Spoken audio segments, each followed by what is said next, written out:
Crime alert, অন্যায়ের বিরুদ্ধে প্রতিবাদ।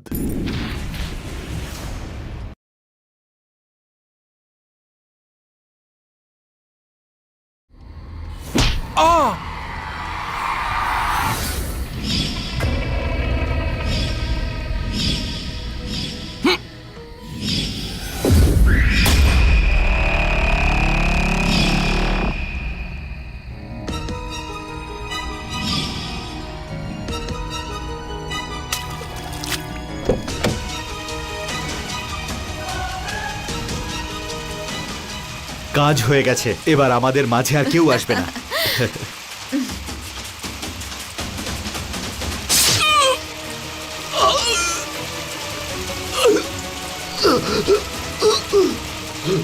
এবার আমাদের মাঝখানে আর কেউ রইল না।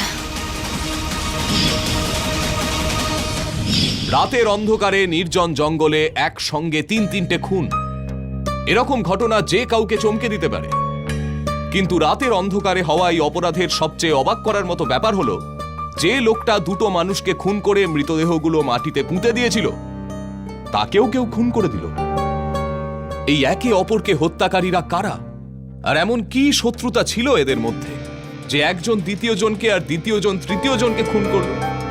আর এই মৃতদেহের স্তূপের মধ্যে ওই মহিলা কে ছিল? নমস্কার, আমি গিরিশ জেন।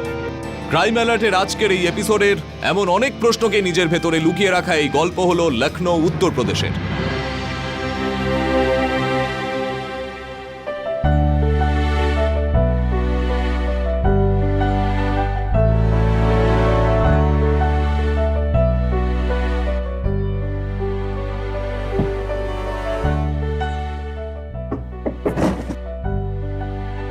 আয়ুষী, আমার বাইকের চাবি কোথায়?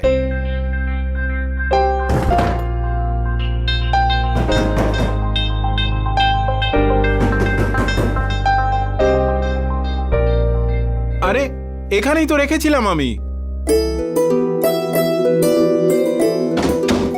এই নাও তোমার বাইকের চাবি। যখন ভিতরেই রাখো, বাইরে কেন খোঁজো? আরে বাস, আজ এত সকাল সকাল সেজে গুজে কোথায় যাচ্ছ? কোথাও না, ওই একটু দরকার আছে। তোমার মনে নেই? মনে মনে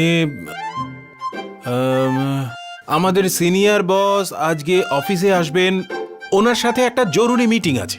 না না, কিন্তু সেখানে তোমার কি দরকার থাকতে পারে? ছেড়ে দাও, আমি মনে করিয়ে দিচ্ছি। আজ আমাদের বিয়ের 5 বছর পূরণ হলো। আরে ভুলেই গেছি। যা, I am so sorry Ayushi. Ayushi, happy marriage anniversary. Sorry বাবা। আজকে রাত্রে তুমি তৈরি থেকো, আমি তোমাকে ডিনারে নিয়ে যাব। সত্যি? সত্যি। নাকি প্রত্যেকবারের মতো এবারও ভুলে যাবে? না, happy marriage anniversary. Same to you.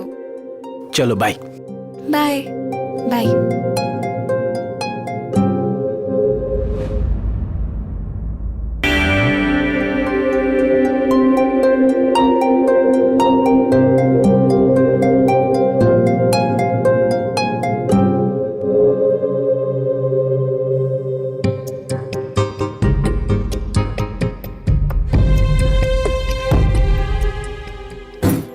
Ayushi, Ayushi, আমার কথাটা তো শোনো। তোমার কাছে কাজটা এতটাই ইম্পর্টেন্ট যে তুমি আজকের দিনে আমাকে একটা ডিনারের জন্য নিয়ে যেতে পারলে না?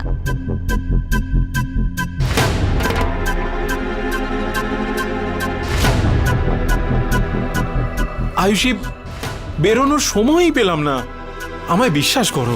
আমি মানছি সুদীপ যে তুমি সময় পাওনি। 5 বছর হয়ে গেল। আর এটা কি মাত্র এই কটা টাকার ফুল? এর বদলে তুমি একটা ছোট্ট সোনার আংটি নিয়ে আসতে পারতে।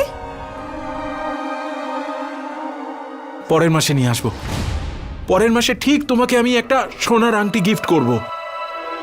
তুমি তো জানো আমার কন্ডিশন। বাট ইউ নো, আজ সবাই অফিসে কি আলোচনা করছিল? সবাই বলছিল যে হয়তো এই মাসে আমার ইনক্রিমেন্টটা হয়ে যাবে। আর যদি সেটা হয়ে যায় তাহলে আমি সব ঠিক করে দেবো, তোমাকে খুশি রাখবো। ভগবানই জানে তোমার কবে স্যালারি বাড়বে, আর না জানি আমার স্বপ্নগুলো কবে পূরণ হবে। তোমার এই স্যালারি আর টাকার চক্করে আমরা তো একটা বাচ্চা জন্ম দিতে পারছি না। আর কতদিন এরকম চলবে সুদীপ? যখন তুমি স্ত্রী আর বাচ্চা সামলাতেই পারবে না, তাহলে তুমি বিয়ে কেন করলে আমাকে?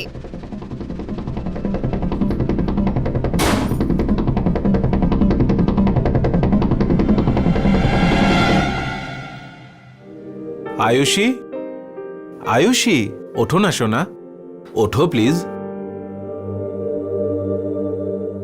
দেখো, আমি নিজের হাতে তোমার জন্য চা বানিয়ে এনেছি।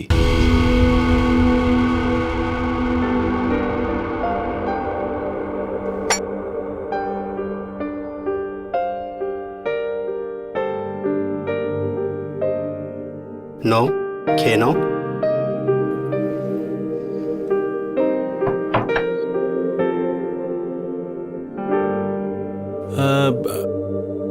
আয়ুষী, কালকের জন্য আই এম সরি। এক তো আমি অ্যানিভার্সারিটাই ভুলে গিয়েছিলাম, তার উপর তোমাকে কোনো ভালো গিফটও দিতে পারলাম না। ক্ষমা করে দাও প্লিজ। করলে তো?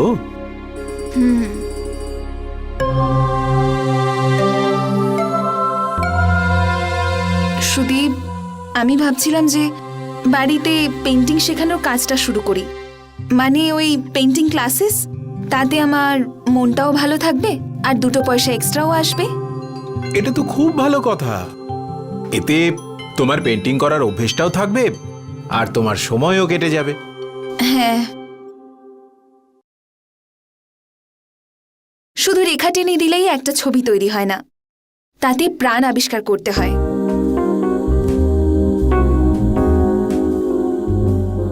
এক্সপ্রেশনটা বুঝতে হবে।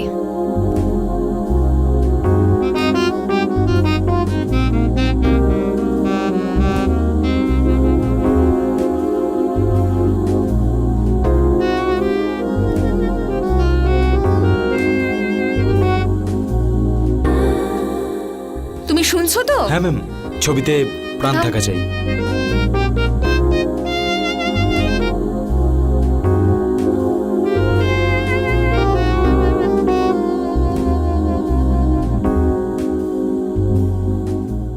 এরকম করে নয়।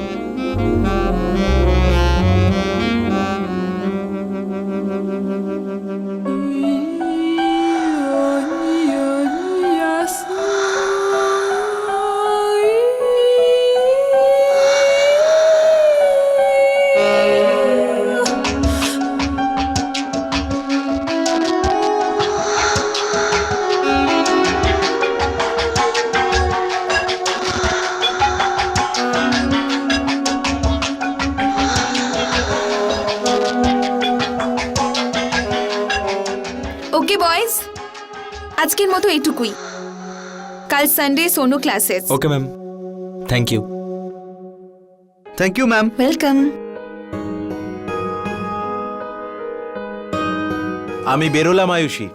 আরে, আজকে তো সানডে। কাজের চাপ খুব বেড়েছে। কালকের মিটিং এর প্রেজেন্টেশন বানাতে হবে। কি করব আয়ুষী, প্রাইভেট জব তো, কিছু তো বলতেও পারবো না। Bye. Hello sir. Hi. Hi ma'am. Hello Rohan, আমি তো তোমাকে বারণ করেছিলাম যে সানডে আসতে হবে না। অ্যাকচুয়ালি ম্যাম, বাড়িতে বসে খুব বোর হচ্ছিলাম, তাই ভাবলাম যে আপনার এখানে চলে আসি, তাহলে নতুন কিছু শিখেও নিতে পারবো। ঠিক আছে, বসে পড়ো। আমি এক্ষুনি আসছি। Okay ma'am.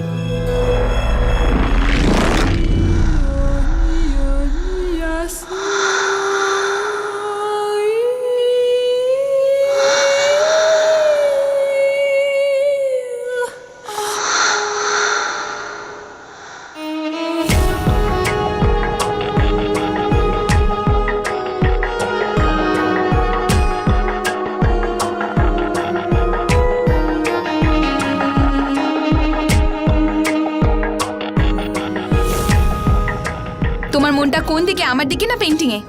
ম্যাম, পেন্টিংয়ে আর কার উপর? কিছু কি বলতে চাও? ম্যাম আসলে অ্যাকচুয়ালি আমি আপনার জন্য একটা জিনিস এনেছি।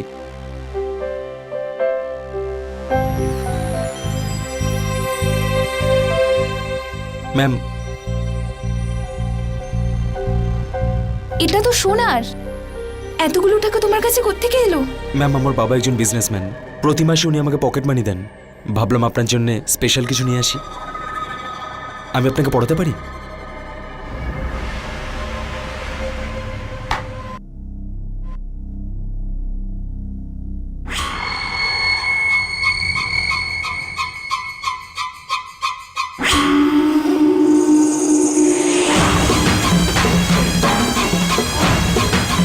ভীষণ সুন্দর। আপনার থেকে বেশি নয়। Thank you. I love you ma'am.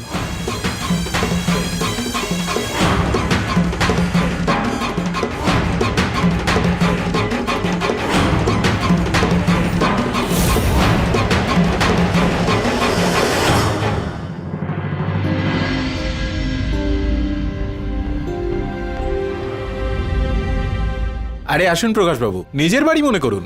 আসুন আসুন, বসুন। আরে শার্টটা কিভাবে ভিজলো? বৃষ্টিতে বাইকটা স্কিড করে গেল আর এই অবস্থা হলো। যাকে বাদ দাও, ওনার সঙ্গে আলাপ করি দিই। উনি হলেন প্রকাশ চন্দ্র চ্যাটার্জি। নমস্কার। আমাদের অফিসে অ্যাজ এ সিনিয়র অ্যাপয়েন্ট হয়েছেন। ও বাইরে থেকে এসেছেন, শহরে নতুন তো, তাই আমি ভাবলাম ওনাকে একটু আমাদের এখানকার ভালো খাবার টেস্ট করাই। সেই কারণে ডিনারে নিয়ে এলাম। কি ঠিক করেছি তো? একদম। আমি একটু চেঞ্জ করে আসি, তুমি খাবার রেডি করো। প্রকাশবাবু, বি কমফোর্টেবল। হ্যাঁ হ্যাঁ শিওর।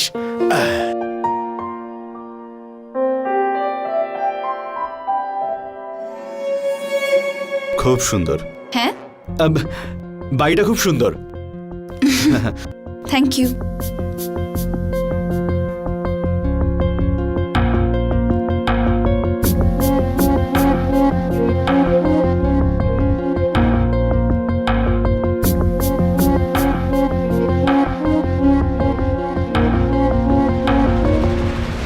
নিজেরই বাড়ি ভাবুন, লজ্জা পাওয়ার কোনো দরকার নেই। কাজকর্ম কেমন চলছে? খুব ভালো।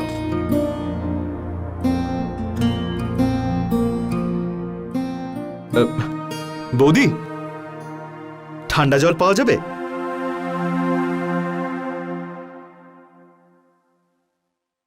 আমাদের ফ্রিজটা খারাপ হয়ে গেছে, পরের মাসে নতুন একটা নেব। আচ্ছা। এমনিতেও পরের মাসে আপনার বন্ধু অনেক কিছু করবে।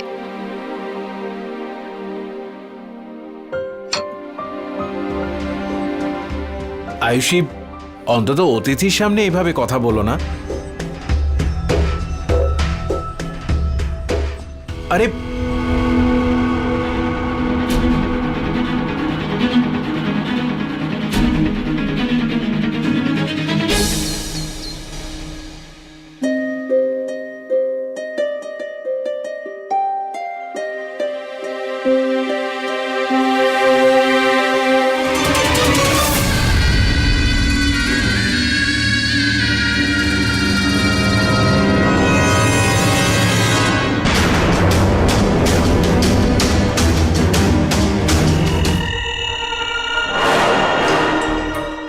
আজকের এই ক্লাসটা শুধু তোমার জন্যে।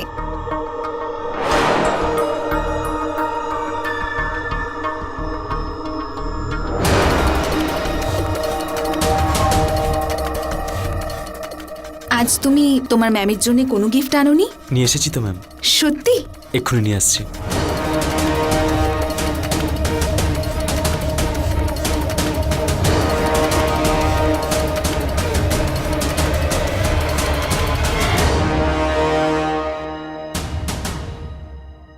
খুলুন।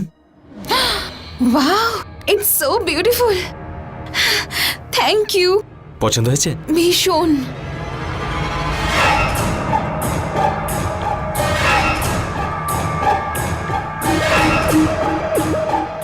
তুমি কি আমাকে সত্যি এত ভালোবাসো? নিজের থেকেও বেশি। সত্যি?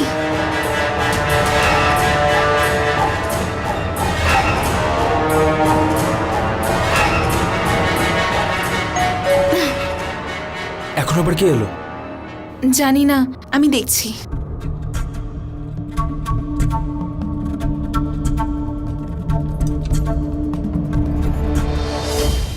আরে আপনি? ওই আর কি, এখান দিয়ে যাচ্ছিলাম তাই ভাবলাম দেখা করে যাই। ওহ, আসুন না।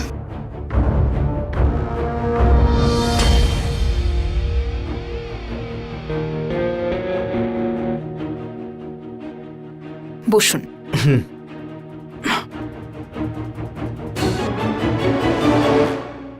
এই সুদীপও না বড্ড অবুঝ।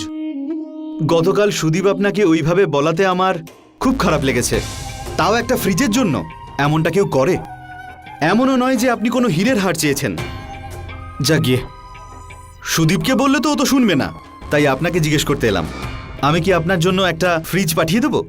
কিন্তু আমাদের কাছে তো এত টাকা নেই আরে যে। বৌদি, টাকা কে চাইছে? যখন আপনার কাছে থাকবে তখন দিয়ে দেবেন। এসবের কি দরকার?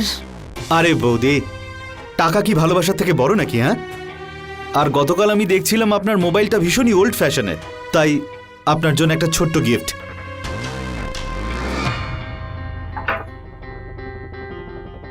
এই নিন। Thank you. শুধু এরকমই হাসি খুশি থাকবেন।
আয়ুষী, আয়ুষী,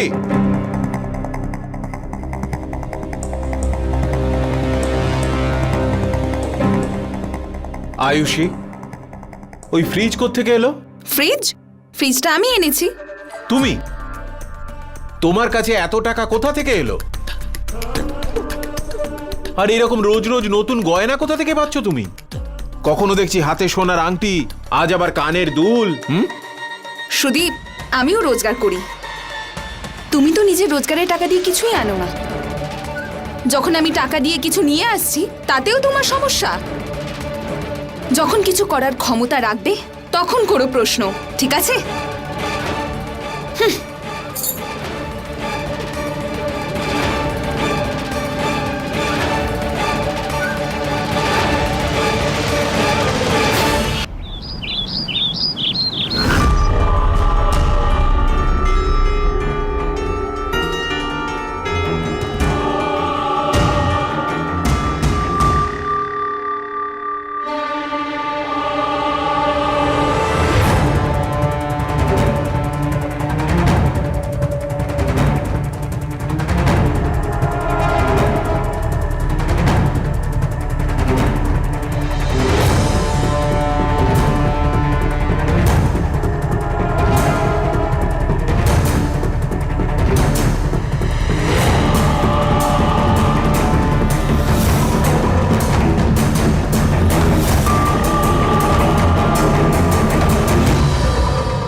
আপনাকে একটা কথা জিজ্ঞেস করব?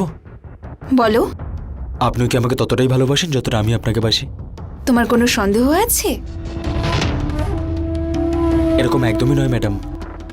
আমি সারাদিন শুধু আপনার কথাই ভাবতে থাকি, উঠতে বসতে সব সময় শুধু আপনার খেয়ালই আমার মাথায় ঘোরে। বলুন, আর এরকম আমি কি করব যাতে আমার ম্যাডাম আরও হ্যাপি হয়? ম্যাম, যখন আপনি অন্য কারোর সঙ্গে কথা বলেন না, আমার একদমই ভালো লাগে না। আর বিশেষ করে সেদিন যখন আপনি ওই লোকটার সঙ্গে কথা বলছিলেন। ওই লোকটা, ও তো সুদীপের বন্ধু, বাড়িতে আসা যাওয়া করে। তুমি তো আমার মনে বাস করো, তোমার জায়গা কেউ নিতে পারবে না। সত্যি? সত্যি। আচ্ছা একটা কথা বলো, এতদিন হয়ে গেল তোমার বাবা কোনো পকেট মানি দেয়নি? কেন? কারণ তুমি আমার জন্য কোনো গিফট আনছো না। এমন নয় তো যে তোমার ভালোবাসাটা কমে গেছে? এরকম একদমই নয়, খুব শিগগিরই আমি আপনাকে একটা বড় গিফট দেবো। সত্যি? একদম।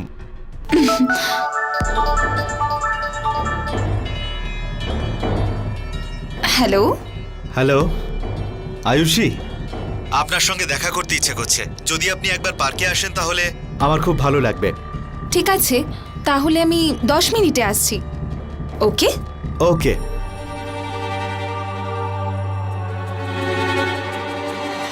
শোনো, আমাকে একটা দরকারি কাজে বাইরে যেতে হবে। আমি তোমার সঙ্গে কাল দেখা করব, ঠিক আছে? কিন্তু ম্যাম,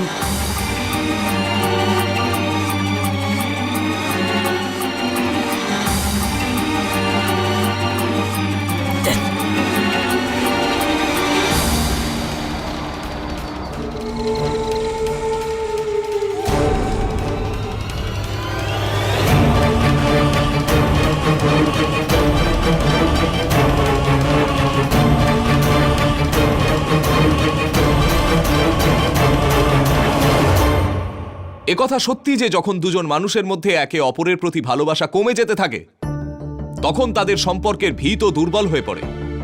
সেই ভিত যার ওপর প্রেমের বুনিয়াদ গড়ে ওঠে। প্রত্যেকটা মানুষের উচিত এই সম্পর্কের ইমারতকে ভেঙে পড়ার থেকে বাঁচানোর চেষ্টা করা। কারণ যদি এই ইমারত দুর্বল হয়, তাহলে এটা নিশ্চিত যে কোনো না কোনো অপরাধ এই ভেঙে পড়া দেওয়ালের ফাটলের মধ্যে বেড়ে উঠতে থাকবে। আয়ুষী যে ভালোবাসা আর গুরুত্ব ওর স্বামী সুদীপের কাছ থেকে পাচ্ছিল না, সেটা এবারও রোহন আর প্রকাশের কাছ থেকে পেতে শুরু করেছিল। আয়ুষীর সুদীপের থেকেও বেশি রোহন আর প্রকাশের উপহার ভালো লাগছিল। এবারও নিজের রাস্তা বেছে নিয়েছিল। কিন্তু এটা কি একটা ঠিক রাস্তা ছিল? আয়ুষী যা করছিল সেটা কি উচিত কাজ? এবার এটাই দেখতে হবে যে এই সম্পর্কগুলোর মধ্যে আয়ুষী আর সুদীপের জীবন কোন দিকে বাঁক নেয়।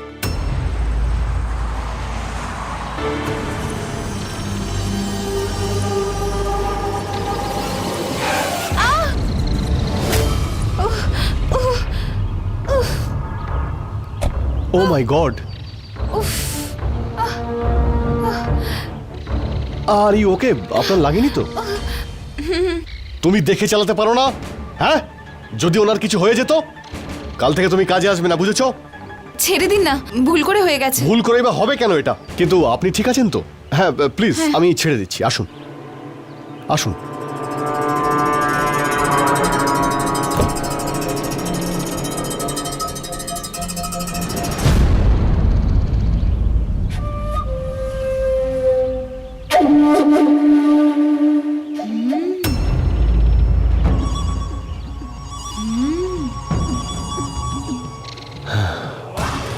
আর you comfortable ma'am? Yes. Good. আপনাকে এখানকার তো মনে হচ্ছে না। Not really. অ্যাকচুয়ালি আমি বিজনেসের জন্য লখনৌতে যাতায়াত করি। আমি মুম্বাইতেই থাকি। আচ্ছা,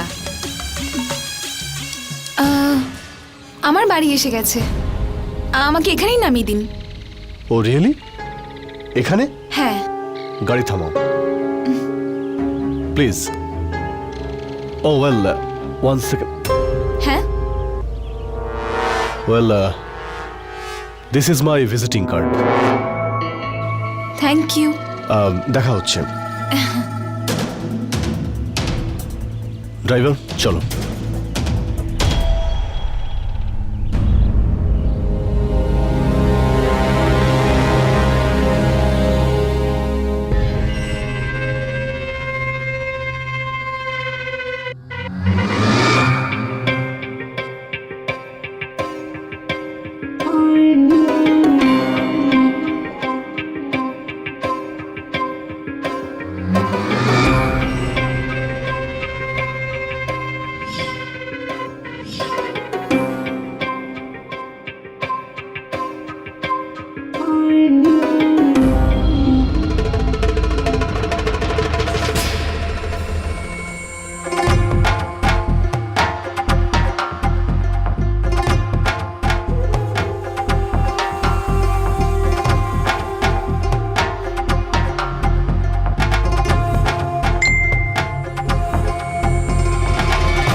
আয়ুষী, আয়ুষী, তোমার ফোন বাজছে।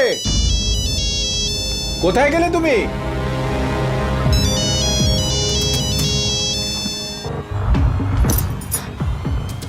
আরে কখন থেকে বাজছে?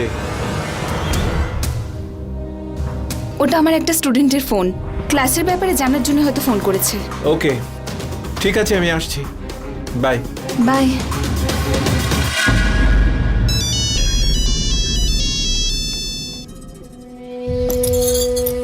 Hello, hey, hello.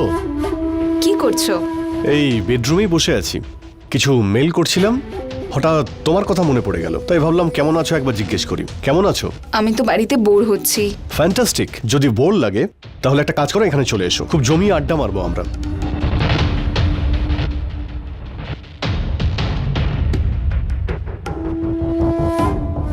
এমনিতে ইন্টারেস্টিং কথা তো ফোনেও হতে পারে।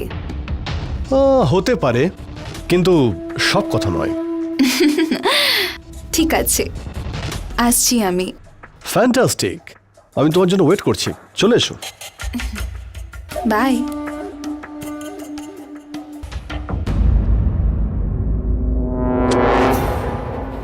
আরে ম্যাডাম, আপনি কি করে জানতে পারলেন আমি দরজার বাইরে?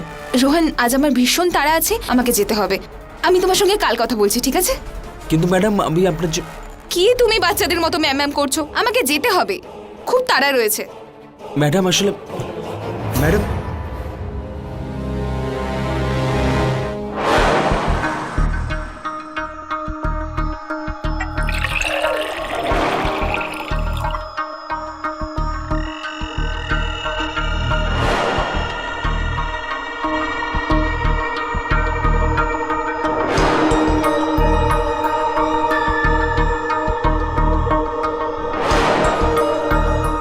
This is for beautiful lady.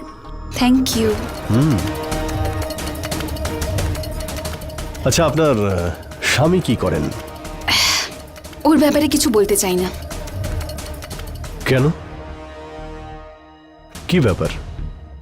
যে স্বামীর নিজের স্ত্রীর দিকে তাকানোর সময় নেই, সেই স্ত্রী ভালো কি করে থাকতে পারে? তো এরকম স্বামীর সঙ্গে আপনি কেন আছেন? ওকে ডিভোর্স দিয়ে দিন and live your own life. আর এমনিতে এমন মানুষের সঙ্গে জীবন কাটানো উচিত যে তোমায় সুখী রাখতে পারে। এতটাও সহজ নয়। ওকে যদি ডিভোর্স দিয়ে দিই, আমাকে কি দেখবে?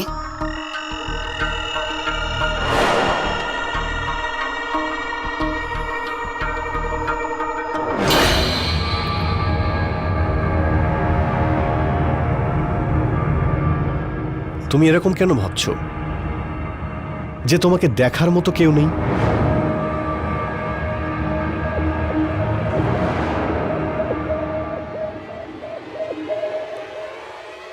Give me a second.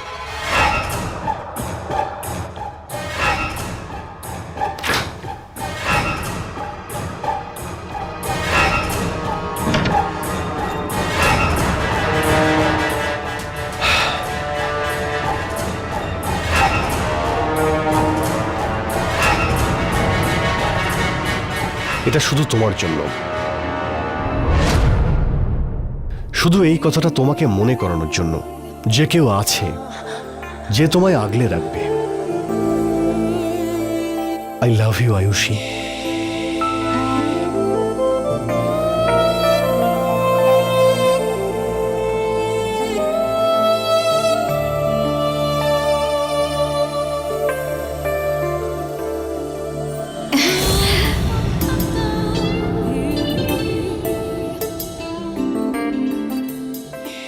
I love you, Ayushi.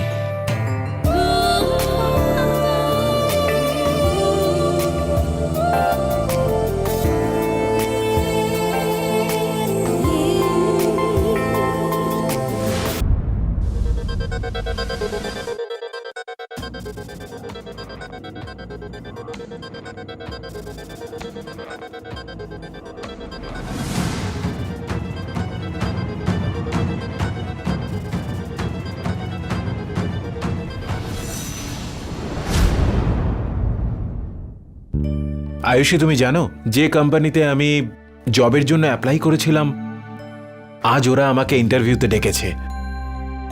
যদি এই চাকরিটা আমি পেয়ে যাই তাহলে আমার স্যালারি দ্বিগুণ হয়ে যাবে।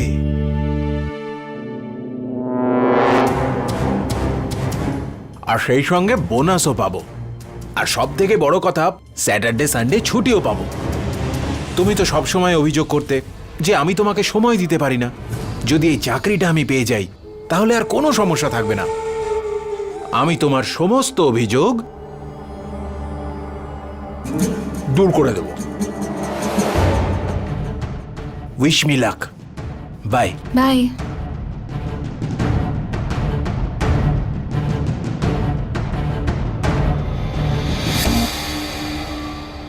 ম্যাম,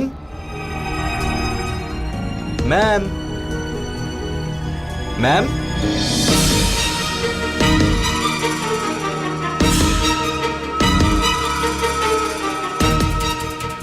ম্যাম,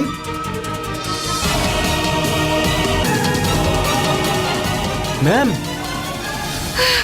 ম্যাম, কি হয়েছে? কি করে হলো এটা?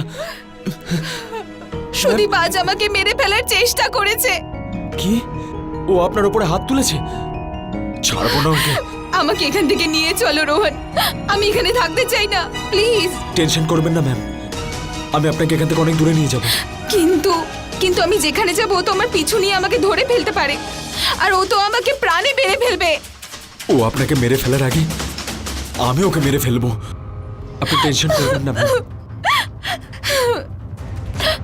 তুমি কি এটা করতে পারবে রোহন? তুমি কি আমাকে সত্যি এতটা ভালোবাসো? হ্যাঁ ম্যাম, আপনাকে খুব ভালোবাসি। আমি আপনার জন্য সবকিছু করতে পারি।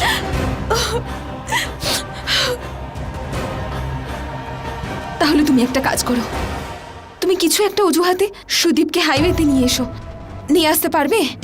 ম্যাম, ওকে আমি নিয়ে তো আসবো, কিন্তু তারপরে তারপরে তুমি আমার উপর ছেড়ে দাও। তুমি শুধু ওকে একবার নিয়ে এসো। ঠিক আছে ম্যাম।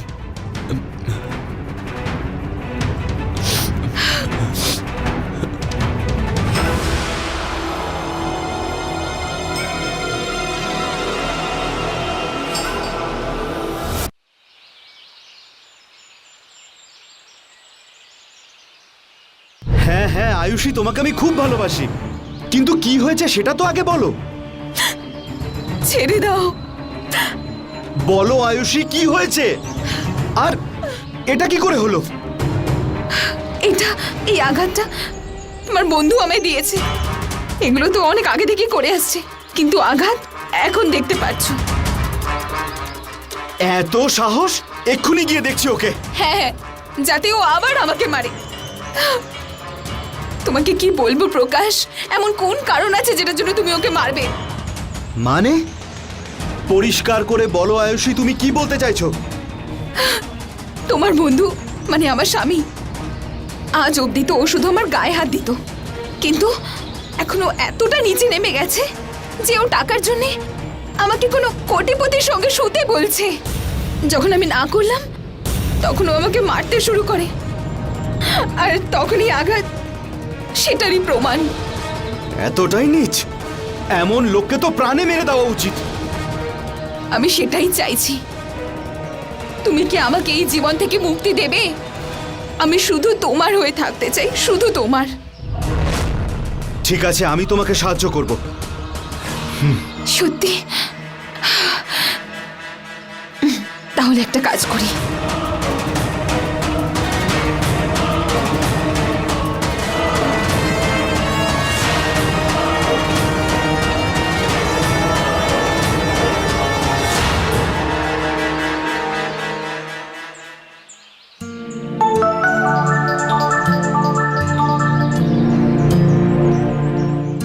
Hello sir.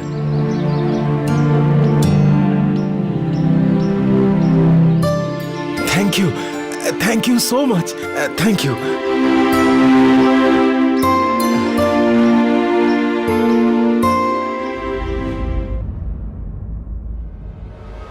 স্যার, আসলে ম্যাডামের হঠাৎ শরীর খারাপ হয়ে গেছে, তাই আমাদেরকে হসপিটালে নিয়ে যেতে হবে। কি হয়েছে? জানি না স্যার, আপনি আমার গাড়িতে আসুন, আমি আপনাকে নিয়ে যাচ্ছি। চলো।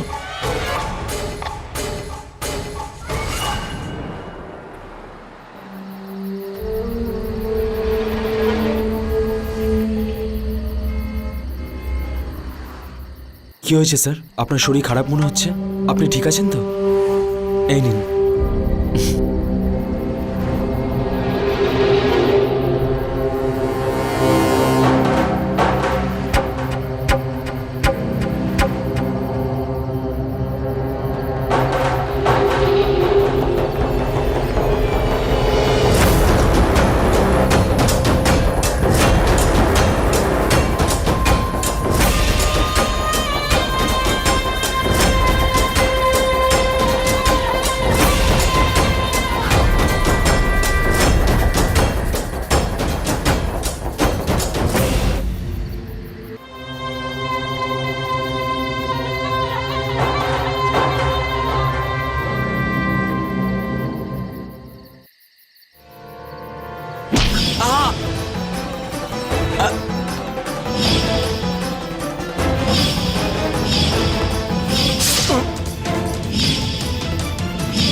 কাজ হয়ে গেছে। এবার আমাদের মাঝে আর কেউ আসবে না।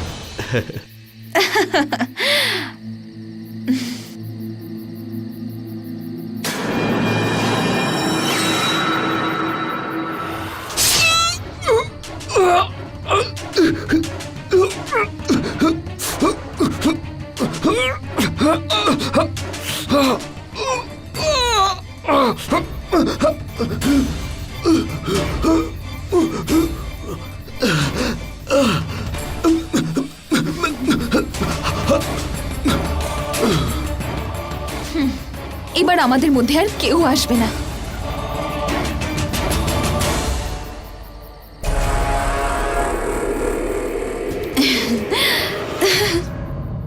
তোমার স্বামী যদি জিজ্ঞেস করে তাহলে তুমি কি উত্তর দেবে? আসলে আমি বলতে ভুলে গেছিলাম, ও একটা কাজের জন্য বাইরে গেছে, 2 দিন বাদে ফিরবে। আর যখন ও ফিরবে তখন আমি ওকে ফোন করে বলে দেবো যে এখন আমি আর তোমার সঙ্গে থাকবো না, আমি আমার রাজকুমারকে পেয়ে গেছি। দেখো, তুমি বোঝার চেষ্টা করো। পুলিশ খবর পাওয়ার আগে আর সকাল হওয়ার আগে আমাদের এখান থেকে বেরোতে হবে। এখানকার সমস্ত জিনিস প্যাক করে আর তোমার সমস্ত জিনিস নিয়ে আমরা তাড়াতাড়ি এখান থেকে বেরিয়ে যাবো, ঠিক আছে? বুঝেছো? ঠিক আছে, ঠিক আছে।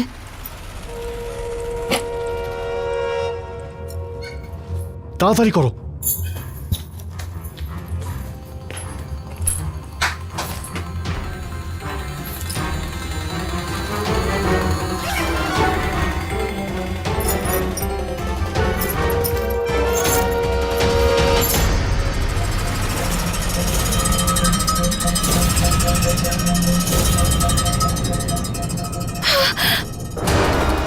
ওখানে ওখানে কি হলো? রোহন, রোহন রয়েছে ওখানে। কে রোহন? হ্যাঁ,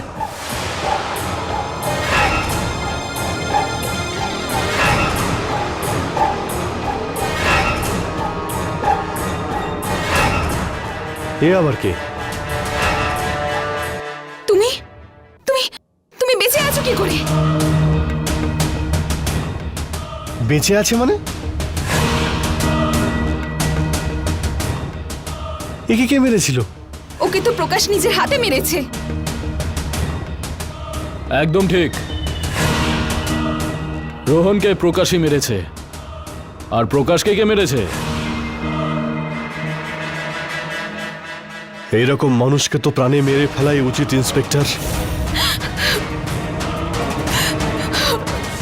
আয়ুষী, তুমি কাঁদছো কেন? আয়ুষী, ওই সুদীপের বন্ধু প্রকাশ প্রায়ই বাড়িতে আসে, কিন্তু কিন্তু ও একদিন আমার সঙ্গে। তোমার সঙ্গে কি? আয়ুষী, তোমার সঙ্গে কি? ও আমাকে রেপ করেছে। হোয়াট? ও আমার ভিডিও বানিয়ে আমাকে ব্ল্যাকমেল করছে যে আমার সঙ্গে আবারও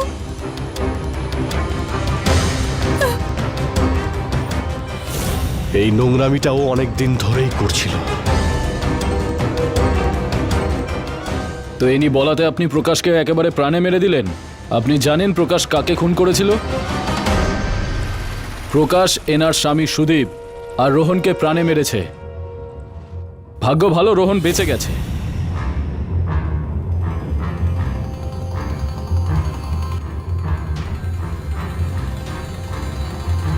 ওখান থেকে বেঁচে যাওয়ার পর এটা আমি ভালো করে বুঝে গেছিলাম যে ও প্রকাশের সাথে মিলে আমাকে মারার চেষ্টা করেছিল।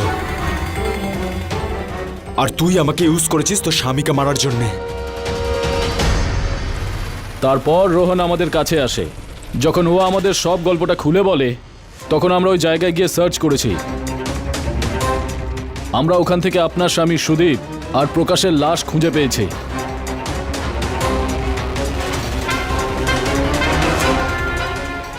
এবারে পুরো গল্পটা আমাদের পরিষ্কার করে বলে দিন, না হলে আমাদের লেডি কনস্টেবল আপনার মুখ থেকে সব বার করিয়ে নেবে। হ্যাঁ হ্যাঁ, এগুলো সব আমার প্ল্যান। আমি মোহিতের সঙ্গে মুম্বাইয়ে পালিয়ে যেতে চেয়েছিলাম। আর কেন পালাবো না? ওর কাছে এত টাকা আছে আর ও আমাকে ভালোবাসে। সবকিছুই তো ছিল ওর কাছে, আর আমার মধ্যে কম কি রয়েছে? তুই আমাদের সবার ভালোবাসা আর বিশ্বাসের সাথে খেলেছিস। আর আপনাকে তো কিছু বলারই নেই। ও আপনাকেও ঠিক সেইভাবে ইউজ করেছে যেভাবে আমাদের ইউজ করেছিল। তোর মতো মহিলাদের কোনো বিশ্বাস নেই। কে জানে হয়তো দুদিন পর আপনাকেও রাস্তা থেকে সরিয়ে দিত আপনার থেকেও বড় লোক কাউকে পেয়ে। টাকা আর ভালোবাসার লোভে আপনি দুজনকে মেরে ফেলেছেন আর নিজের সাথে এদের দুজনকে অপরাধী বানিয়েছেন। এবার এর শাস্তি আপনাকে আদালতই দেবে। নিয়ে চলো এদেরকে।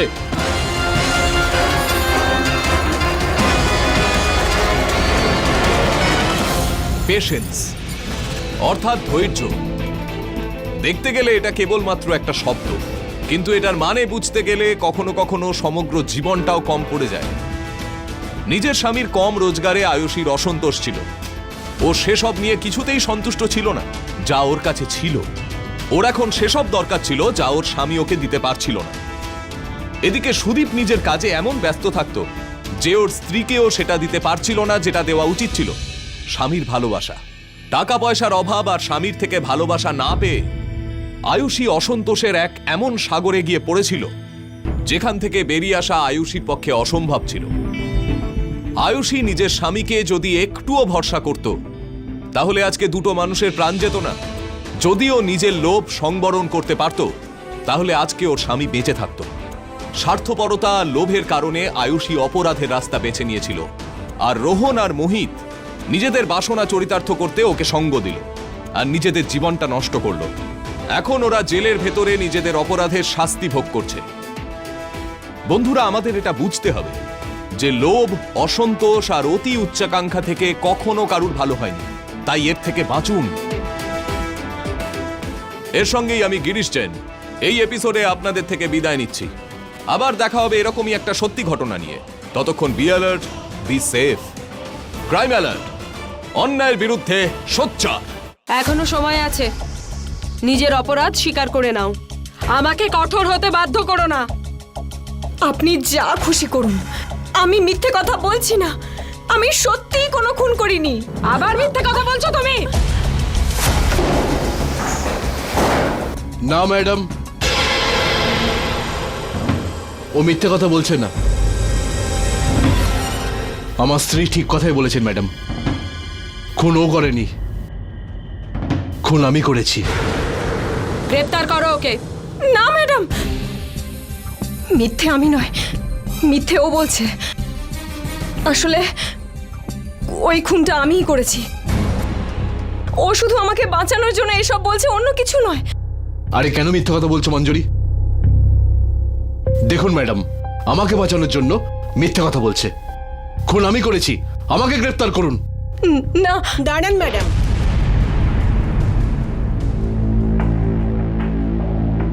মা তুমি এখানে? ম্যাডাম, এরা দুজন মিথ্যে কথা বলছে। এই খুনের সাথে এদের দুজনের কোনো সম্পর্ক নেই। এই খুনটা আমি করেছি। আমি আসলে দোষী।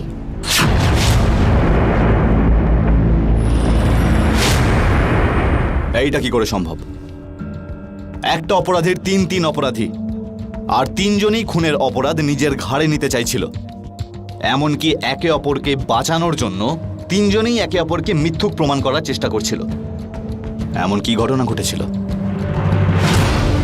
নমস্কার, আমি অমিত পাচৌরি, ক্রাইম অ্যালার্টের এই এপিসোডে আপনাদেরকে স্বাগত জানাচ্ছি।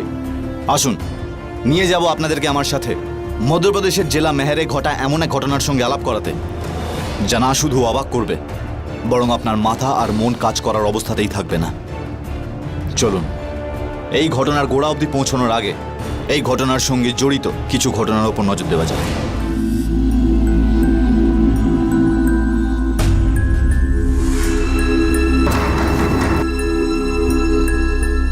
কে?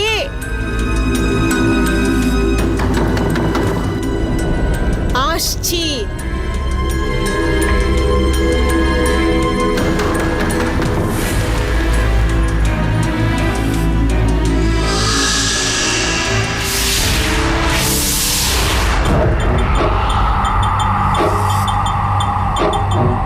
সাহেব, আপনি? হ্যাঁ, আমি বুনিয়া দেবী। আরামে বসে আছো। আমার টাকার কি হলো? কে দেবে আমার সুদের টাকা? আপনি তো জানেন সাহেব, আমার ছেলে মুম্বাইতে গেছে টাকা রোজগারের জন্য। ও এলেই আপনার সমস্ত টাকা শোধ করে দেব, সুদ সমেত। 2 মাস ধরে এই কথা শুনতে শুনতে আমার কান ব্যথা হয়ে গেছে, কিন্তু সুদের টাকা দেখতে পাইনি। আমার কাছে টাকা থাকলে আমি আপনাকে দিয়ে দিতাম সাহেব। কোথা থেকে দেব আপনার টাকা? তাহলে বাড়ি ছেড়ে দাও। তালা লাগিয়ে পুরো বাড়ি সিল করে দিচ্ছি। এই বাড়ি বন্ধক রেখে আমার কাছ থেকে টাকা নিয়েছিলে, তাই না? না সাহেব, আপনি যদি আমাদের এখান থেকে তাড়িয়ে দেন, তাহলে আমি আর আমার বৌমা কোথায় যাব? সেটার খবর আমি কি জানি? যেখানে ইচ্ছে যাও, গাছতলায় থাকো। আমি শুধু আমার সুদের টাকার কথা জানি। দয়া করুন সাহেব, দয়া করুন, একটুখানি তো সময় দিন। আমি এখন কোথা থেকে আপনার টাকা দেব? আমাকে আমার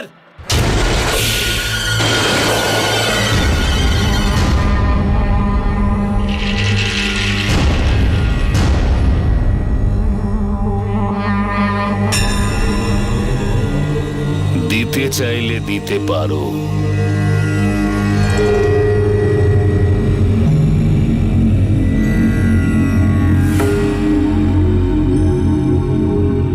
দেওয়ার জন্য একটা সহজ রাস্তা আছে তোমার কাছে।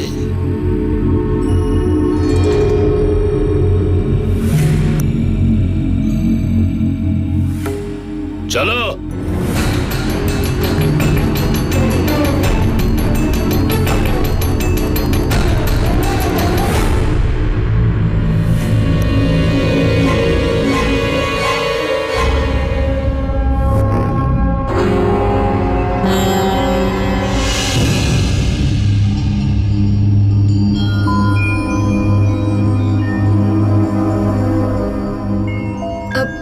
মা, একটু পাটা তোলো তো। ভাগ্য ভালো যে শুধু পাটাই তুলতে বলেছ। চাল চলন দেখে মনে হচ্ছে কোন দিন আমাকে ওপরেই চলে যেতে বলবে।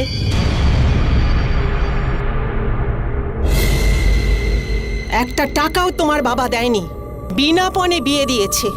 আর আমাদেরকে দেখো, বোঝা বয়ে বেড়াতে হচ্ছে। যদি কিছু টাকাও তোমার বাবা আমাদের দিত, তাহলে আমরা সাহেবের আজকে সব টাকা শোধ করে দিতে পারতাম। কিন্তু না, তোমার বাবা আমাদের কথা কেন চিন্তা করবেন? ওনারা তো নিজেদের বোঝ হালকা করার ছিল, করে নিয়েছেন। এবার আমরা ভুগছি।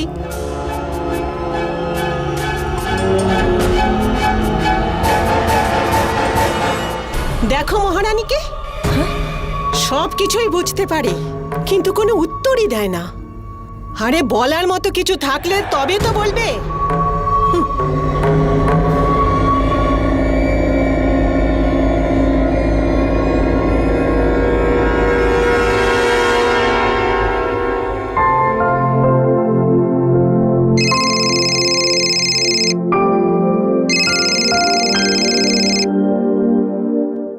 হ্যালো, কেমন আছো ডার্লিং?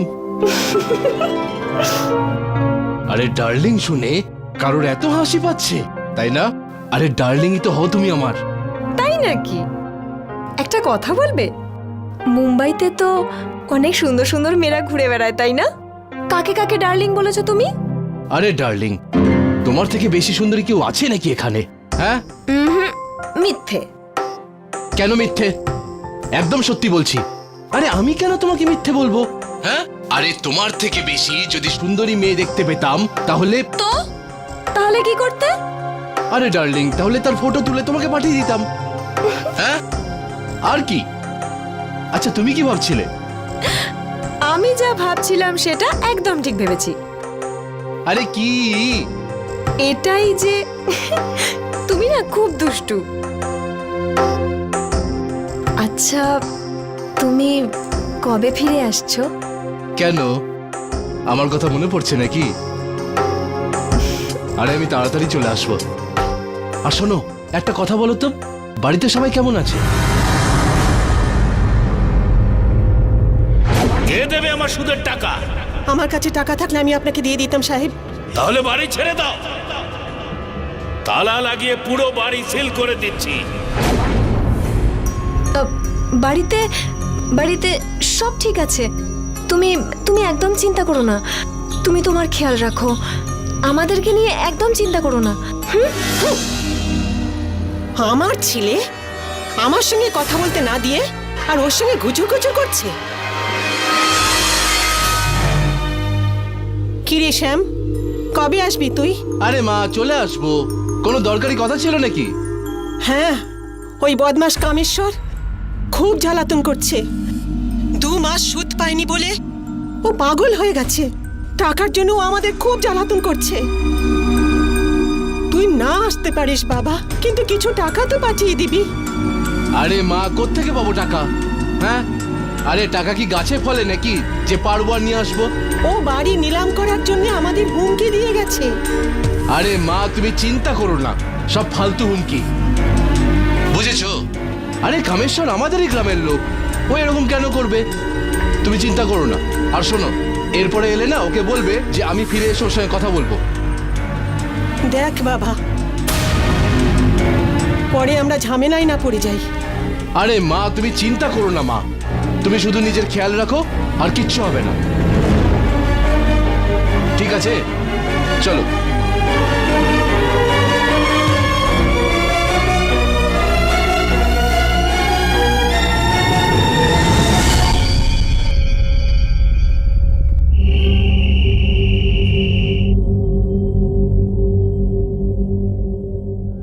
ছি ছি ছি ছি, এত নোংরা চাদর। মঞ্জুরি, এই মঞ্জুরি। হ্যাঁ মা।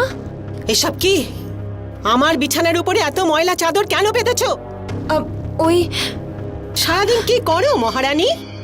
সকাল থেকে এখন পর্যন্ত চাদর ধোয়ার সময় হয়নি? নিজের বিছানার উপরে তো বেশ পরিষ্কার চাদর পেতে রেখেছো, আর আমার বিছানার উপর তো ময়লা চাদর। তোমার লজ্জা করে না? আমি এক্ষুনি করে দিচ্ছি।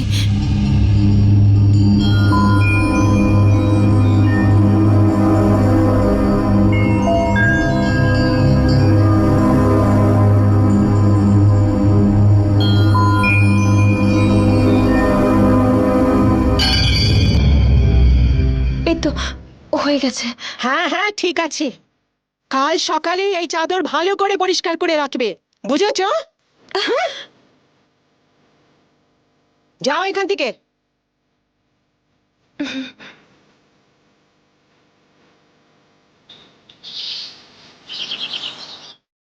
মঞ্জুরি, আরে ও মঞ্জুরি। হ্যাঁ মা। আরে খাবার আমাকে দেবে কি দেবে না? এই তো আসছি। মহারানী যদি একটা কাজও ঠিক করে করে।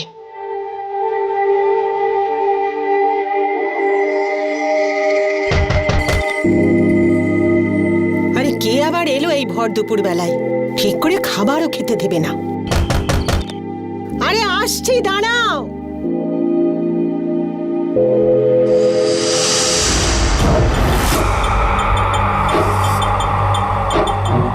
সাহেব, আপনি?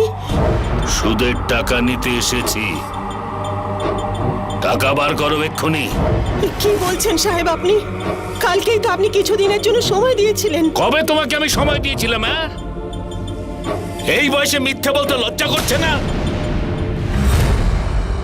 ভালো কথায় আমার টাকা দিয়ে দাও, না হলে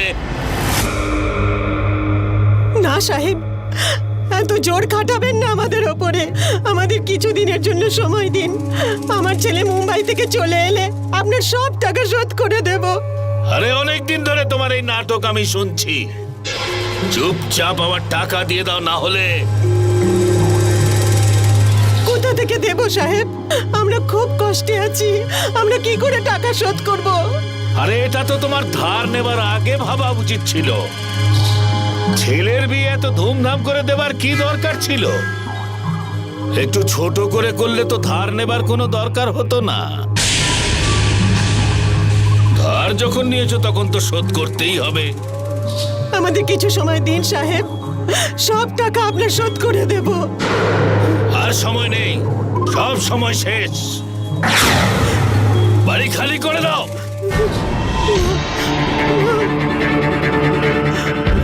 এই দেখো কোর্টের অর্ডার।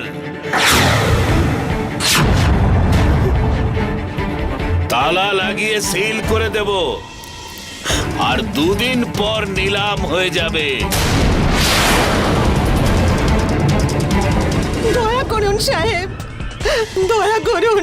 আপনি যদি বাড়ি থেকে বের করে দেন তাহলে আমরা কোথায় যাব সাহেব? তুমি কোথায় যাবে সেটা তো তুমি ভেবে দেখবে, আমাকে বলে কি হবে? বাড়ি থেকে বের করে দাও এই বুড়িটাকে। মালিক, না না, আপনি আমাদেরকে আর একটু সময় দিন। ও ফিরে এলেই আপনার সব টাকা শোধ করে দেব। আর একটু সময় দিন।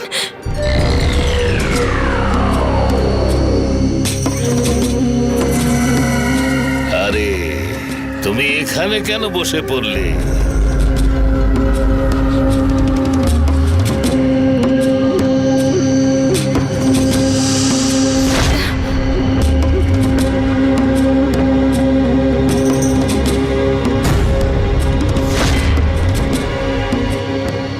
দু ঘন্টার মধ্যে আমার গদিতে চলে এসো, অনেক কথা আছে। চলো।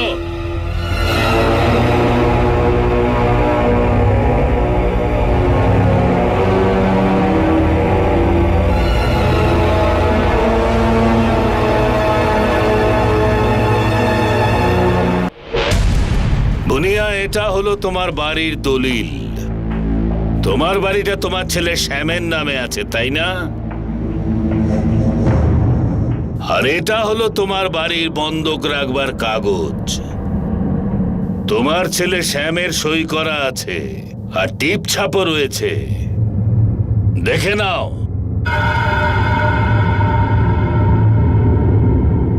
আরে তুমি তো লেখাপড়া জানো না, আমি পড়ে দিচ্ছি কি লেখা আছে। এই কাগজের লেখা অনুযায়ী যদি আমি সুদের একটা কিস্তি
এসো।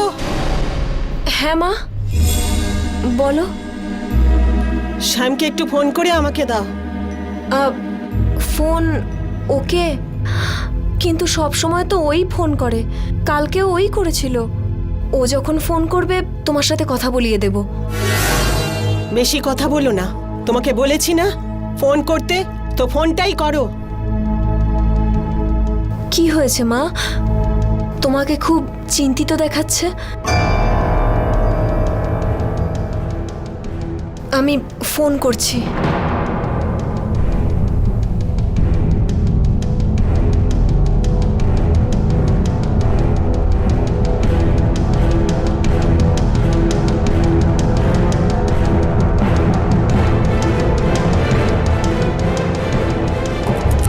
মা, ও ফোন ধরছে না।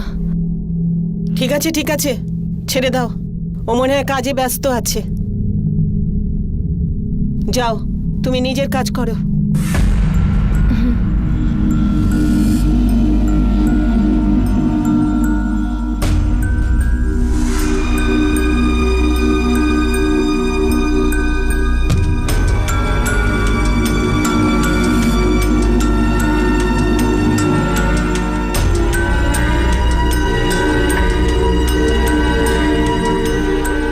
আরে মা, তুমি? উঠো না উঠো না, বিশ্রাম করো। না মা, বলো না।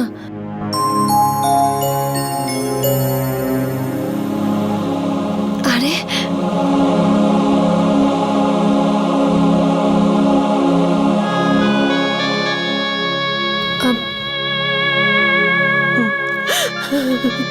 মা, কি হয়েছে? তুমি কাঁদছো কেন? কিছু না মা, ময়লা পড়েছিল, চলে গেছে। না, তুমি তুমি আমার কাছে কিছু লুকোচ্ছ না।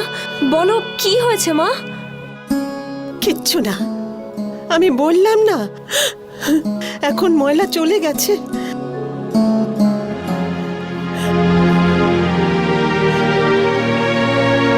মা, যদি কিছু হয়ে থাকে তুমি একদম চিন্তা করো না। আমি তোমার বৌমা নই, মেয়ে তো। আমি কখনো তোমার চোখে জল আসতে দেব না, কখনো না।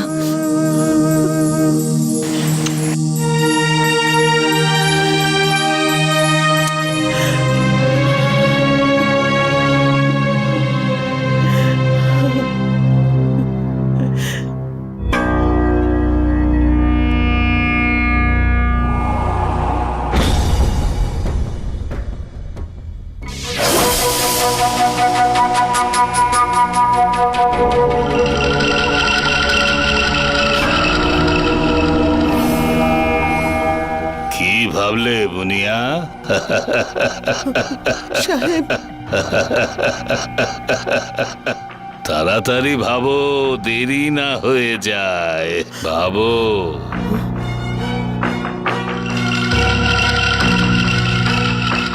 বাড়ির ভেতরে থাকতে চাইছো নাকি বাড়ির বাইরে? বুঝতে পারলে?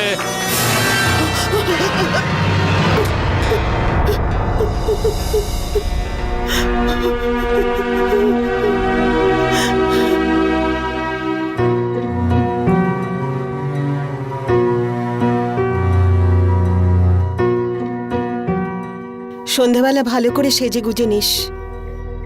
তোর ওই লাল রঙের শাড়িটা আছে না, ওইটা পরিস, ঠিক আছে?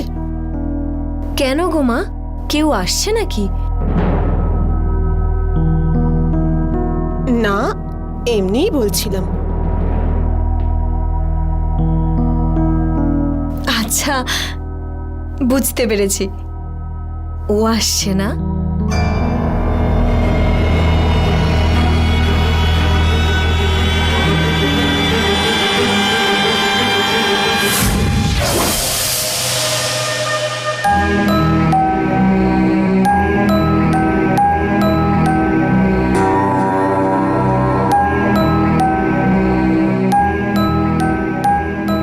ও এসে গেছে?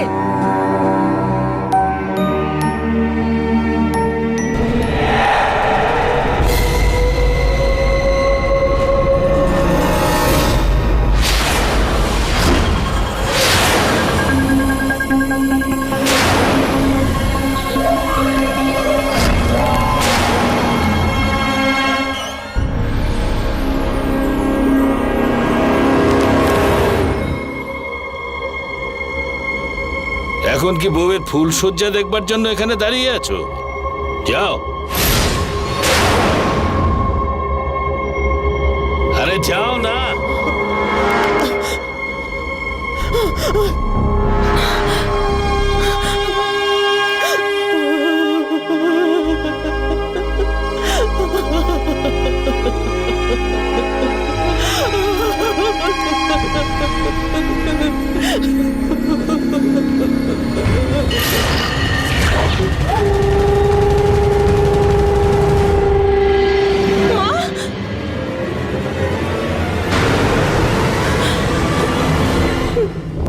দেখুন, আমায় যেতে দিন, না হলে আমি চেঁচিয়ে গোটা পাড়ার লোক এক জায়গায় করবো।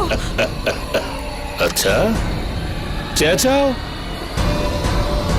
চেঁচাও না। একটা কথা বলো, যদি আমি সবাইকে বলি যে আমি আমার সুদের টাকা নেবার জন্য এখানে এসেছিলাম, আর তুমি সুদের টাকা যাতে না দিতে হয় সেই জন্য আমার সঙ্গে এই সব করছো, তখন কি হবে? এই বাড়ির সঙ্গে সঙ্গে তোমার ইজ্জত চলে যাবে। তখন না জানি কত মানুষকে খুশি করতে হবে তোমায় প্রত্যেক দিন।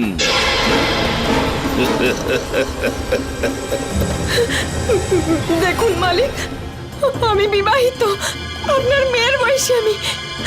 আমায় যেতে দিন এখান থেকে, আমায়। আরে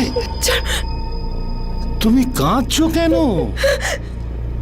আমি কি তোমায় কোনো কষ্ট দেব নাকি? আরে আমি তো তোমাকে আদর করবার জন্য এসেছি, আদর। যতক্ষণ তুমি আমাকে সঙ্গ দেবে, আমিও তোমাকে নিশ্চিন্তে রাখবো। দেখো, এই বাড়িটা যদি বাঁচাতে চাও তাহলে সুদ তো দিতেই হবে। ওই সুদটুকুই তোমার কাছ থেকে নিতে এসেছি। আমায় যেতে দিন, দেখুন আমায় যেতে দিন।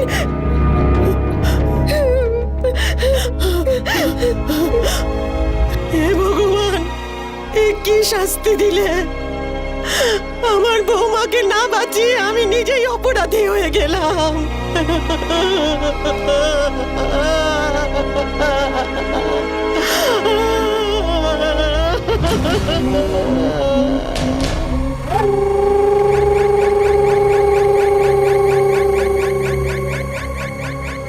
আরে ভয় পেও না, শুধু একটু আদর করবো। আমায় যেতে দিন।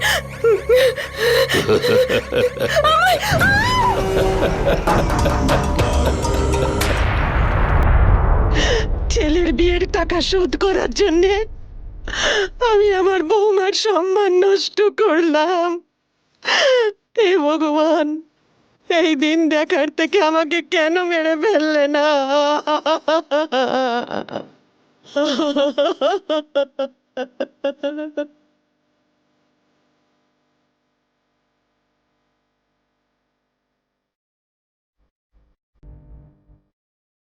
আবার আসবো তোমাকে আদর করতে, ঠিক আছে না?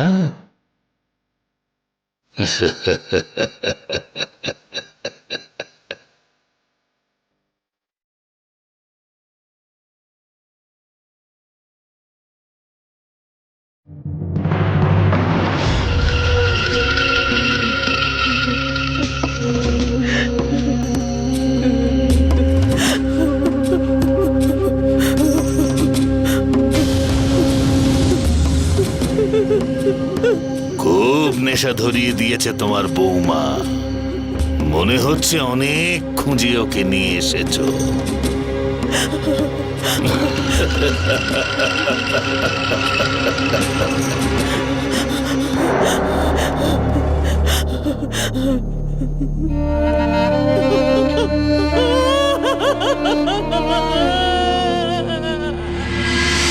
কামেশ্বর নিজের কামনার জন্য ও মঞ্জুরি আর বুনিয়াকে বাজেভাবে ফাঁসিয়ে ফেলেছিল।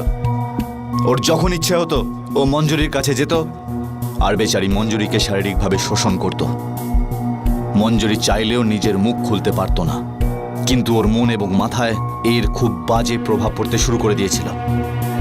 কামেশ্বরের ব্যাপারে সমস্ত কিছু জানার পরেও বুনিয়া চুপচাপ বসেছিল, কারণ ও বাড়ি হাতছাড়া করতে চাইছিল না। কিন্তু এটা কি ঠিক ছিল? ওর কি সামান্যতম নিজের বৌমার সম্মানের কথা মনে হয়নি? আর এই সব কিছু কি এইভাবেই চলতে থাকলো? আর মঞ্জরির স্বামী শ্যাম এই ব্যাপারে কিচ্ছু জানতে পারলো না। চলুন দেখা যাক।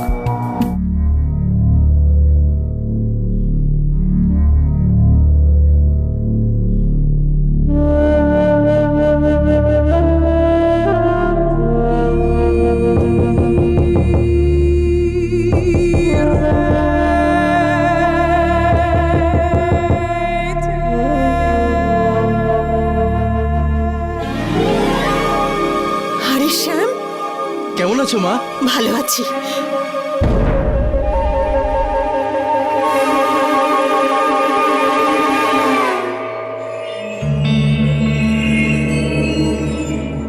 আরে ওর আবার কি হয়েছে মা? ও কেন মুখ গোমরা করে বসে আছে? আমি জানি না, কয়েকদিন ধরে ওকে এরকমই দেখছি।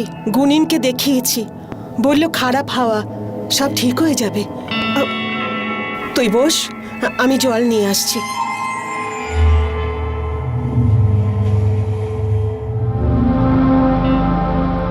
আরে কি হয়েছে মঞ্জরি ডার্লিং?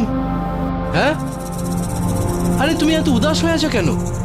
বলো, আমি চলে এসেছি, তোমার শ্যাম। এবার হাসো একটু, হাসো হাসো।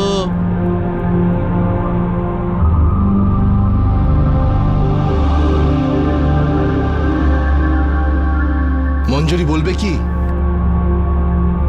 আরে কিছু তো কথা বলো। আমি আসাতে তুমি একবারও খুশি হলে না।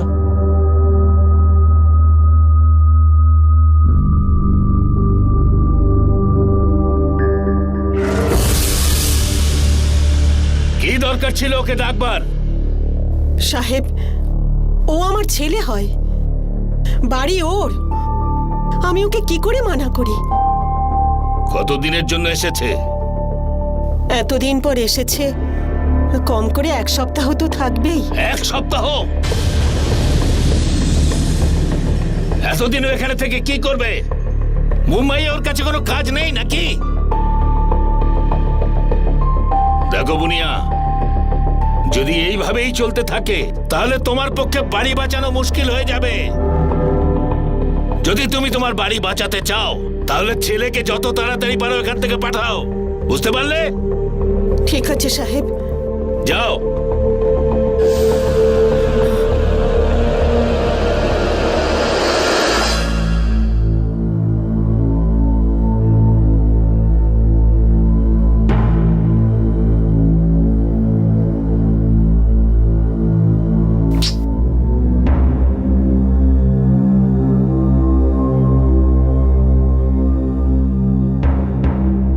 খুব ভালোবাসি আমি তোমাকে, তুমি তো সেটা জানোই।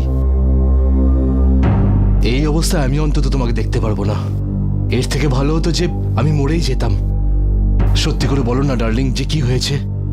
তুমি এরকম পাথরের মতো হয়ে আছো কেন? কেউ কিছু বলেছে নাকি তোমাকে?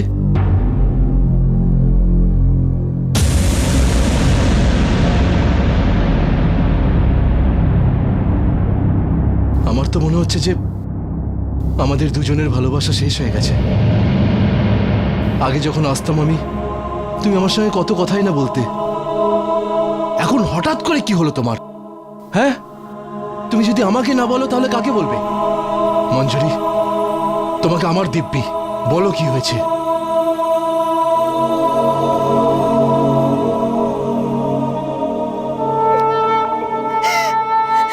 কি হয়েছে মঞ্জরি? দেখো মঞ্জরি, তুমি যদি আমাকে না বলো তাহলে কাকে বলবে? আচ্ছা শান্ত হও, বলো কি হয়েছে?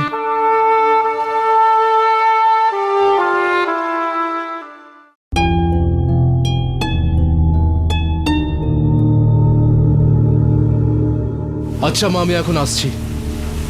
পরের বার যখন আসবো তখন যতটা পারবো ততটা ধার শোধ করার চেষ্টা করব। আমি মালিকের কাছ থেকে টাকা নিয়ে না তাড়াতাড়ি পাঠিয়ে দেবো। আর বাকি যা সুদের টাকা ওই কামেশ্বরকে দিয়ে দিও।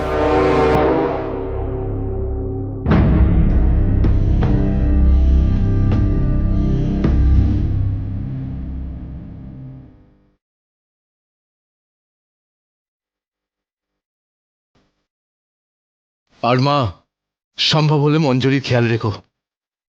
আর নিজেরও।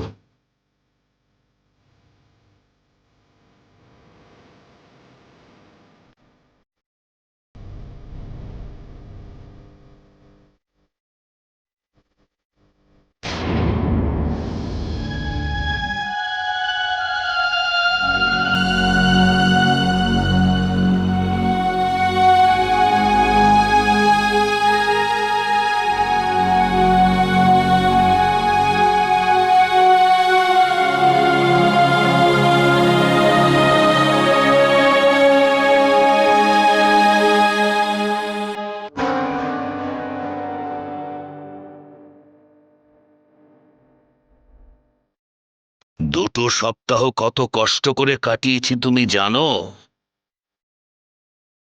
কি করে বলবো? এতদিন পর শরীরটা আবার শান্ত হয়ে গেল।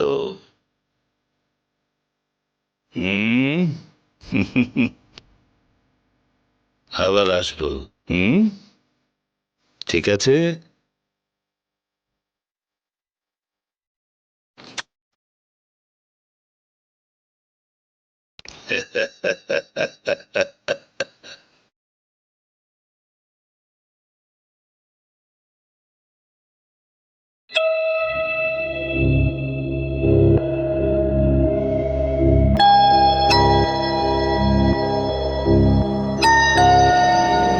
মা, ঝাড়ু আমাকে দাও। যাও, তুমি বিশ্রাম করো।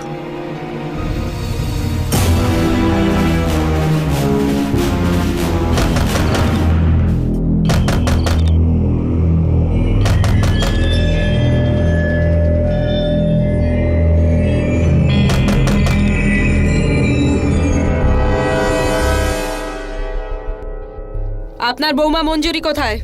কেন, কি হয়েছে? আপনি আপনার মেয়ের বিয়ের জন্য যে কামেশ্বর শর্মার কাছ থেকে টাকা ধার নিয়েছিলেন, কাল রাতে তিনি খুন হয়েছেন। আমাদের সন্দেহ এই খুনটা আপনার বৌমা মঞ্জুরি করেছে। দেখুন, আমরা খোঁজ নিয়ে দেখেছি যে কামেশ্বর শর্মার সাথে আপনার বৌমার অবৈধ সম্পর্কও ছিল। হতে পারে যে এই অবৈধ সম্পর্কটা লুকোনোর জন্য আপনার বৌমা তাকে খুন করে ফেলেছে। কোথায় আপনার বৌমা মঞ্জুরি, বলুন।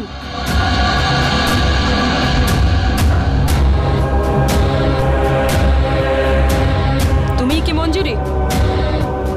কাল রাতে তুমি কোথায় ছিলে? আগে বাড়িতে। তোমার কানের আর একটা দুল কোথায়?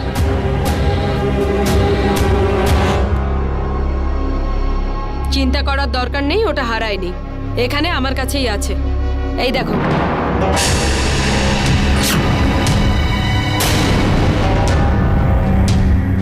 তুমি জানো এটা আমরা কোথা থেকে পেয়েছি? কামেশ্বর শর্মার লাশের কুর্তা থেকে। এর থেকে স্পষ্ট প্রমাণ হয় যে এই খুনটা তুমিই করেছো। নিয়ে চলো একে। মঞ্জুরি, এখনো সময় আছে, নিজের অপরাধ স্বীকার করে নাও। আমাকে কঠোর হতে বাধ্য করো না। আপনি যা খুশি করুন, আমি মিথ্যে কথা বলছি না। আমি সত্যিই কোনো খুন করিনি। আবার মিথ্যে কথা বলছো তুমি? না ম্যাডাম, ও মিথ্যে কথা বলছে না। আমার স্ত্রী ঠিক কথাই বলেছেন ম্যাডাম। খুন ও করেনি, খুন আমি করেছি। গ্রেপ্তার করো ওকে। না ম্যাডাম, মিথ্যে আমি নয়, মিথ্যে ও বলছে। আসলে ওকে আমিই খুন করেছি। ও শুধু আমাকে বাঁচানোর জন্য এইসব বলছে, আর কিচ্ছু নয়। আরে কেন মিথ্যে কথা বলছো মঞ্জুরি? হ্যাঁ, আমার অপরাধ তুমি নিজের উপর কেন নিচ্ছ? দেখুন ম্যাডাম, আমাকে বাঁচানোর জন্য মিথ্যে কথা বলছে। খুন আমি করেছি, আমাকে গ্রেপ্তার করুন। না, দাঁড়ান ম্যাডাম।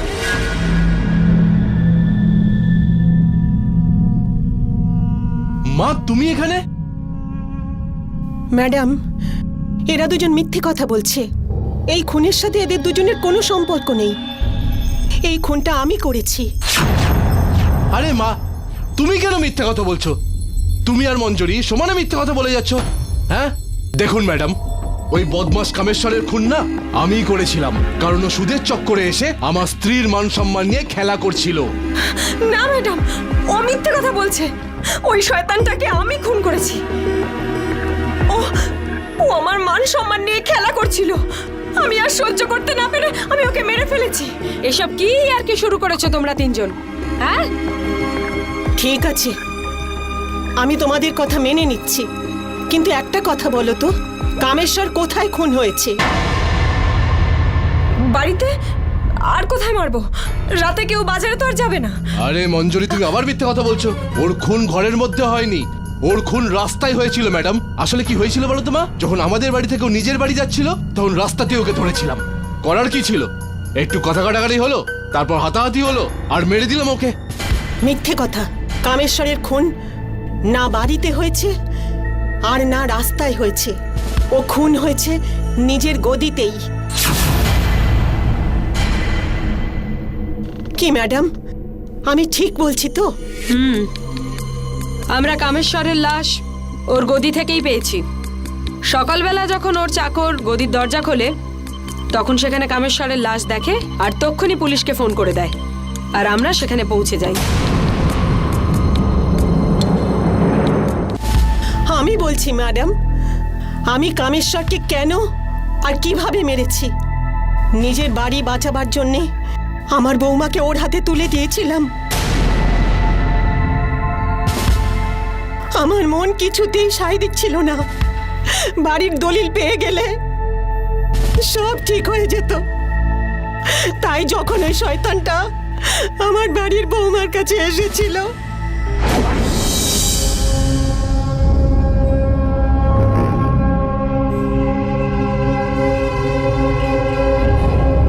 বদমাশ শয়তান, আমার বৌমার অনেক সম্মান নষ্ট করেছিস, আর আমি আমার বৌমার সম্মান নষ্ট করতে দেব না।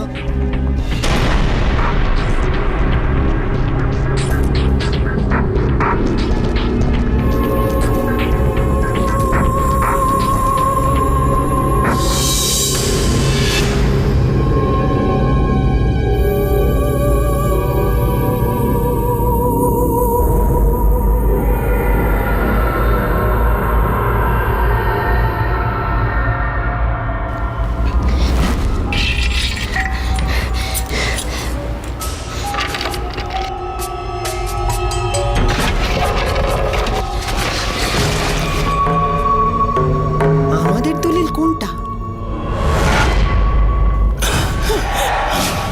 বাড়ির দলিল চুরি করতে এসেছিস বুনিয়া, যাতে সুদ না দিয়েই বেঁচে যাস। কিন্তু কামেশ্বরের থেকে মুক্তি পাওয়া এত সহজ নয়। আজ তোকে আমি চিরদিনের জন্য ছুটি দিয়ে দেব।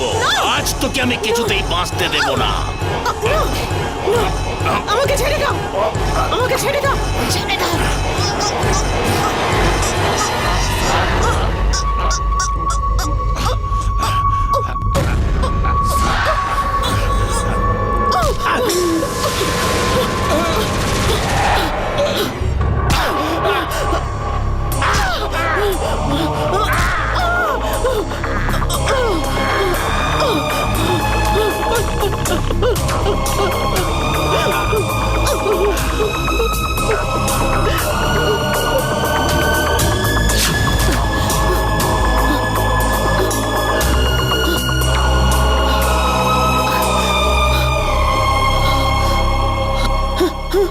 আরে এ তো মরে গেছে। এখন কি হবে? কেউ যদি জানতে পারে তাহলে তো বিপদ হয়ে যাবে। পুলিশ যদি জানতে পারে, পুলিশ চলে আসবে, আমাকে জেলে ঢুকিয়ে দেবে।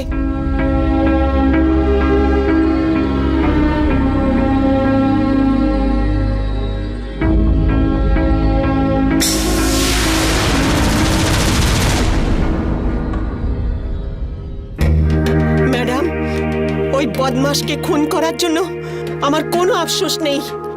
আফসোস শুধু এই যে আমি ওকে প্রথমে কেন মেরে ফেললাম না। যদি সেটা করতাম তাহলে আজ আমার বৌমার সম্মান রক্ষা পেত।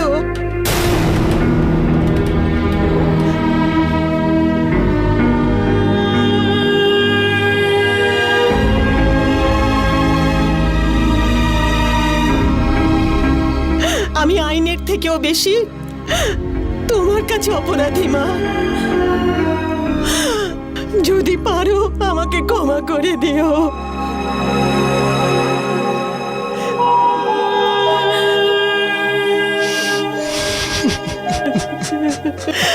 আমাকে ক্ষমা করে দে বাবা, ক্ষমা করে দে। ম্যাডাম, আমাকে গ্রেপ্তার করে নিন, আসল অপরাধী আমি। দুর্গা, একে লকআপে বন্ধ করে দাও।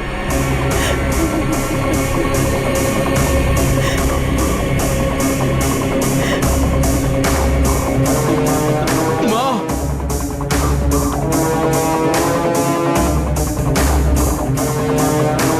তোমরা এখন আসতে পারো। ঠিক আছে ম্যাডাম। আদালত বুনিয়াকে কামেশ্বরকে খুন করবার অপরাধে